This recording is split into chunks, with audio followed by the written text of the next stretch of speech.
নমস্কার, কলকাতা টিভিতে আপনাদের স্বাগত জানাই। আরো 12 নিয়ে আপনাদের সঙ্গে রয়েছে আমি জহিতা। ফের চিন্ময় কৃষ্ণ দাসের আইনজীবীদের বাধা, হিন্দু সন্ন্যাসীর জামিনের আবেদন করতে গিয়ে বাধার মুখে প্রবীণ আইনজীবী। বুধবার চট্টগ্রামের আদালতে জামিনের আবেদন করতে যান আইনজীবী রবীন্দ্র ঘোষ। বাংলাদেশের সুপ্রিম কোর্টের নির্দেশে থাকা সত্ত্বেও আইনজীবীর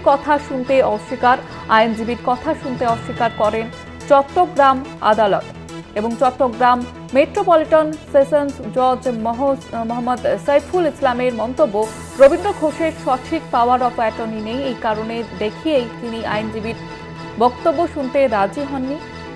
আপনাদের জানিয়ে রাখবো, আবারও বাধা দেওয়ার অভিযোগ করছে ফের চিন্ময় কৃষ্ণ দাসের আইনজীবীদের এবার বাধা দেওয়ার অভিযোগ করছে।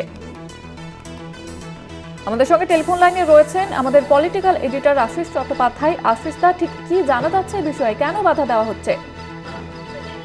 দেখো, এই যে বাধা দেওয়া হচ্ছে এটা প্রথম হলো না, এর আগেও একাধিকবার শুধু বাধা নয়, রীতিমতো প্রহার করা হয়েছে, মারধর করা হয়েছে, আহত করা হয়েছে, গ্রেপ্তারও করা হয়েছে এমন আইনজীবীদের, যে আইনজীবীরা চিন্ময় কৃষ্ণ দাসের জন্য আদালতে মামলা লড়তে গিয়েছিলেন।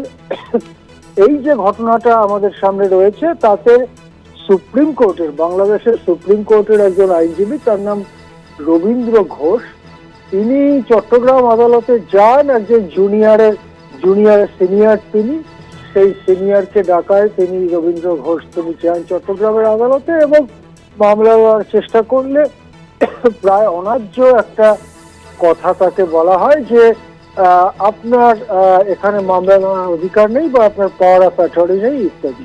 যদিও তার মামলা লড়ার অধিকার স্পষ্টভাবেই আছে, সুপ্রিম কোর্টের সে বিষয়ে নির্দেশও আছে এবং তিনি চট্টগ্রাম আদালতে কর্মরত একজন জুনিয়র আইনজীবী সিনিয়র, কিন্তু তার কথাকে গুরুত্ব না দিয়ে তার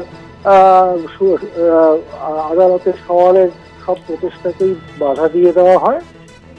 এরপরে তিনি আর কি করবেন, তিনি বেরিয়ে আসবার চেষ্টা করেন। সেই সময় বিএনপি সমর্থক আইনজীবী এবং অন্যান্য কিছু আইনজীবী তারা খুবই চিৎকার চেঁচামেচি করতে থাকে, রবীন্দ্রবাবুকে অপমানও করা হয়।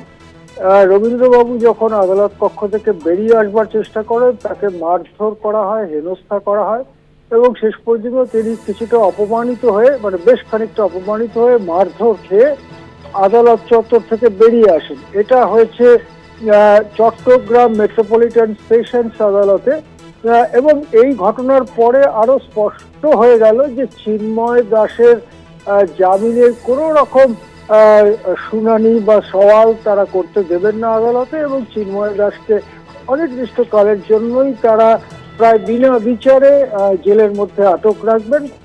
এবং এর মধ্যে থেকে আবার প্রমাণ হচ্ছে যে বাংলাদেশ বর্তমান প্রশাসন, অসাংবিধানিক প্রশাসন, তারা যাই বলতে চাক না কেন, আসলে সেখানে সংখ্যালঘুদের ওপরে বা তাদের ধর্মীয় নেতাদের ওপরে রীতিমতো অত্যাচার, বৈষম্য এবং নির্যাতন চলছে। হ্যাঁ, ধন্যবাদ জানাবো আশিস দা। আমাদের সঙ্গে টেলিফোন লাইনে ছিলেন আমাদের পলিটিক্যাল এডিটর আশিস চট্টোপাধ্যায়।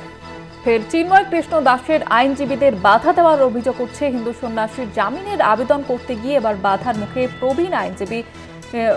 যেমনটা জানা যাচ্ছে, বুধবার চট্টগ্রামের আদালতে জামিনের আবেদন করতে যান এবং সেখানে বাধার মুখে পড়েন আইনজীবী রবীন্দ্র ঘোষ।